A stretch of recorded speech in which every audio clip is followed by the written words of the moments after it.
మీరంతా స్పందించినందుకు ప్రత్యేకంగా మేము ధన్యవాదాలు చెప్తూ, ఆదివాసీ పోరాటము ఇవాళ ఆపరేషన్ కగార్ ఇది ఆరంభం కాదు, అంతిమం కాదు. ఆదివాసీ పోరాటాలకి 200 ఏళ్ళ చరిత్ర ఉంది. ఈస్ట్ ఇండియా కంపెనీ రైల్వేస్ ఈ దేశంలో ప్రవేశపెట్టినప్పుడు రైల్వే కోచెస్ కావలసినటువంటి కలప కొరకని ఈస్ట్ ఇండియా కంపెనీ ఆదివాసీ ప్రాంతాల్లో ప్రవేశించినప్పటి నుంచి ఈ దేశంలో ఆదివాసీలు పోరాటం చేస్తున్నారు. అడవిని కాపాడుకోవడానికి, అడవి సంపదను కాపాడుకోవడానికి వాళ్ళు నిరంతరంగా పోరాడుతారు. స్వాతంత్రోద్యమ కాలంలో కూడా ఆదివాసీలు చేసిన అసాధారణ పోరాటాలు కూడా చరిత్రలో భాగమే. దాంట్లో భాగంగానే భారత రాజ్యాంగంలో షెడ్యూల్ 5 అనేది వచ్చింది. షెడ్యూల్ 5లో ఏముంది?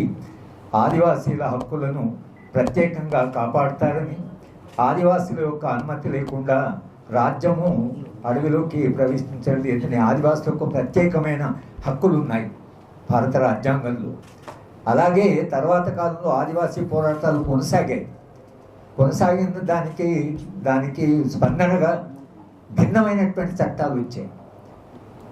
మీకు పీసా చట్టం ఉంది. పీసా చట్టం ప్రకారం ఆదివాసుల అనుమతి లేకుండా రాజ్యము అడవిలోకి ప్రవేశించడానికి లేదు అనేది చట్టంలో ఉంది. 1/70 ఉంది.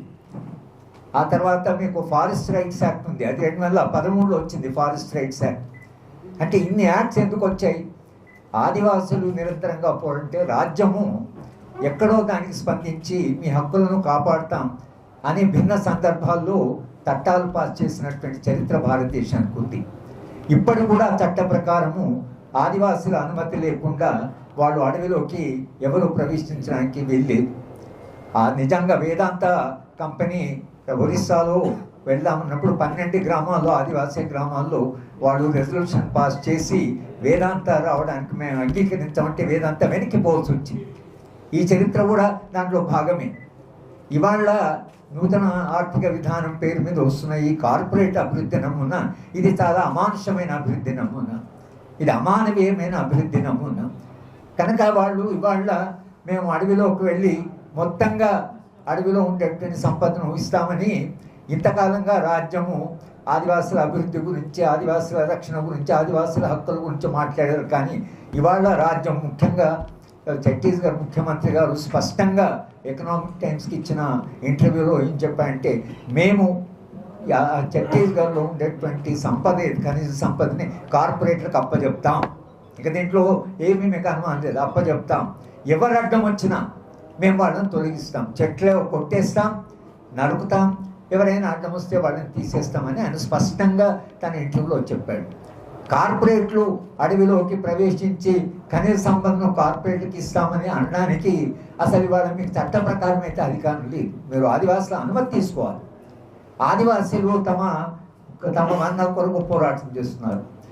రెండవది, 29 లక్షల చెట్లు, 30 లక్షల చెట్ల దాకా నరకాలి. ఇప్పుడు అక్కడ ఖనిజాలు చేయాలంటే మీరు ఇకాలజీ గురించి, ప్రపంచవ్యాప్తంగా వాతావరణ మార్పు గురించి మాట్లాడుతూనే ఉన్నారు. అడవులను రక్షించుకోవాలని అంతర్జాతీయంగా డిబేట్ జరుగుతున్నాయి. 2 డిగ్రీల టెంపరేచర్ పెరిగింది. మన దేశంలో కూడా వాతావరణం విపరీతంగా మారింది. మొత్తం సీజన్స్ మారాయి. మరి అక్కడుండే సంపద, అక్కడుండే చెట్లను కొలగొడతామంటే దాని అర్థం ఏంటి? అసలు మీరు అంతర్జాతీయంగా మనం అంగీకరించింది ఏమిటి? భారతదేశం కూడా వాతావరణాన్ని తగ్గిస్తామన్నారు.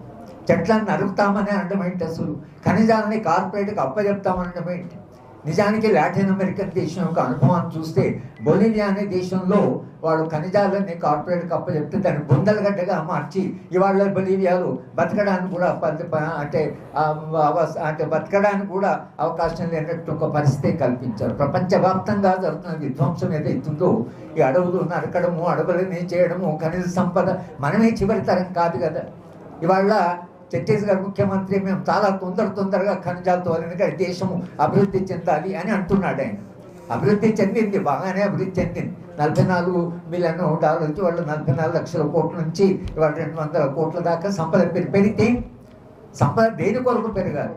అడవులన్నరికి అడవిని పూర్తిగా ఇచ్చేసి ఆదివాసులను అక్కడ వాళ్ళ మీద విపరీతంగా నిర్బంధము ఇలాంటివి చేసి ఇది మావోయిస్ట్ ఉద్యమం అనే దాన్ని పేరు పెట్టారు. కానీ మావోయిస్ట్ ఉద్యమం కాదు. మావోయిస్టులు అక్కడ జరుగుతున్న పోరాటానికి వాళ్ళు మద్దతుగా నిలబడ్డారు. కానీ ఇది మావోయిస్ట్ ఉద్యమం అనేది అంటే ఇది ఆదివాసుల ఉద్యమం.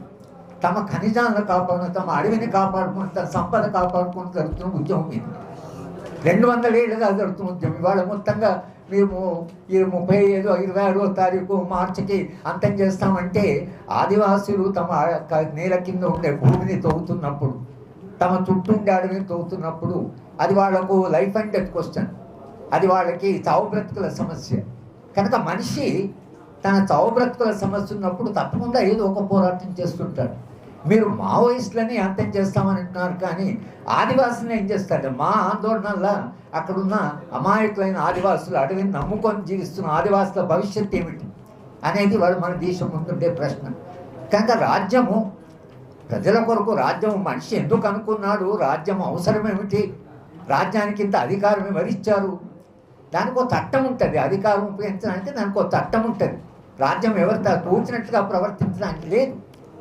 సమాజము అంతిమం, ప్రజలు అంతిమం, రాజ్యం అనేది ఒక సాధనం మాత్రమే.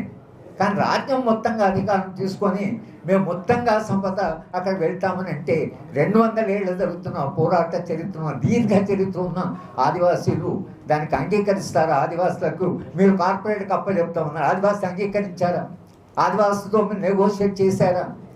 ఆదివాసులకు అభివృద్ధి అని చెప్పారా? అభివృద్ధిలో ఆదివాసుల పాత్ర ఏమిటి, ఆదివాసులకు దాని నుంచి వచ్చే ప్రయోజనం ఏమిటి అనేటువంటి కొన్ని మౌలిక ప్రశ్నలు ఇవాళ బస్తర్లో మన ముందుకు వచ్చాయి. కనుక ఇవాళ పౌర సమాజం మాట్లాడాలి, ప్రజాస్వామికవాదులు మాట్లాడాలి. మనం ఏమంటున్నామంటే అక్కడ ఉండే అమాయకమైన ఆదివాసుల భవిష్యత్తు ఏమిటి, ఈ దేశ అభివృద్ధి నమూనా ఏమిటి, ఈ అభివృద్ధి నమూనాలో భాగంగా మొత్తంగా ఖనిజాలు తవ్వుతారు, 50 ఏళ్ళ దాకా తవ్వుతారు. తర్వాత ఖనిజం కూడా లిమిటెడ్ ఉంటుంది కదా. మరి వచ్చే తరాలకి ఇంత వేల సంవత్సరాలుగా కాపాడుకున్నటువంటి వనరులని మనం ఒక 36వ తారీఖు 26వ తారీఖు వరకు మనం దాన్ని అంతా అంతం చేస్తామని అంటే ఇవి ఆదివాసీ పోరాటాలు. ఇవి తమ జీవిత కొరకు, తమ అంటే జీవితం కొనసాగడం కొరకు అడవిని నమ్ముకొని ఉన్నటువంటి ఆదివాసులు ఎవరున్నారో వాళ్ళు ఈ పోరాటాన్ని ఇవాళ ప్రభుత్వానికి మేము చెప్తుందంటే చట్టబద్ధంగా, రాజ్యాంగబద్ధంగా మీరు ప్రవర్తించాలి. రాజ్యాంగం మీకు అధికారం ఇచ్చింది, రాజ్యాంగం మీ అధికారం మీద పరిమితులు పెట్టింది. మీ ఇష్టం వచ్చినగా అధికారం చెల్లించడానికి లేదనే చట్టం ఉంటుంది. చట్టం అధికారం ఇస్తుంది, చట్టం అధికారం మీద పరిమితులు పెడుతుంది. ఆ పరిమితులను గౌరవించకపోతే, చట్టాన్ని మీరు గౌరవించకపోతే సమాజం చట్టాన్ని గౌరవించాలని చెప్పే అధికారం మీకు ఎక్కడి నుంచి వస్తుంది? రేపు ప్రజలే అధికారం ఒక చట్టాన్ని చేతిలోకి తీసుకుంటే మీరు చట్టాన్ని తీసుకోవడానికి వీల్లేదంటే మీరే చట్టాన్ని గౌరవించకపోతే ప్రజలు ఎట్లా గౌరవిస్తారు? కనుక ఇవాళ మనం ఆలోచించవలసిన ఏంటంటే ఖనిజాలు తవ్వాలా వద్దా అనే ప్రశ్న ఉంటుంది. ఎందుకొరకు తవ్వాలి, దేని కొరకు, దాని ప్రయోజనం ఏమిటి, కార్పొరేట్ల యొక్క ప్రయోజనాలే దేశ ప్రజా ప్రయోజనాలా, ఆ కార్పొరేట్ సంపద ఎవరికి పోతున్నది, ఆ సంపదలో ప్రజల భాగస్వామ్యం ఏంటి అనేటువంటి ప్రశ్నలు వెతుక్కొని మౌలిక ప్రశ్నలు వాళ్ళ బస్తరు మన ముందు అడుగుతుంది. ఇది చరిత్ర అడుగుతున్న ప్రశ్న.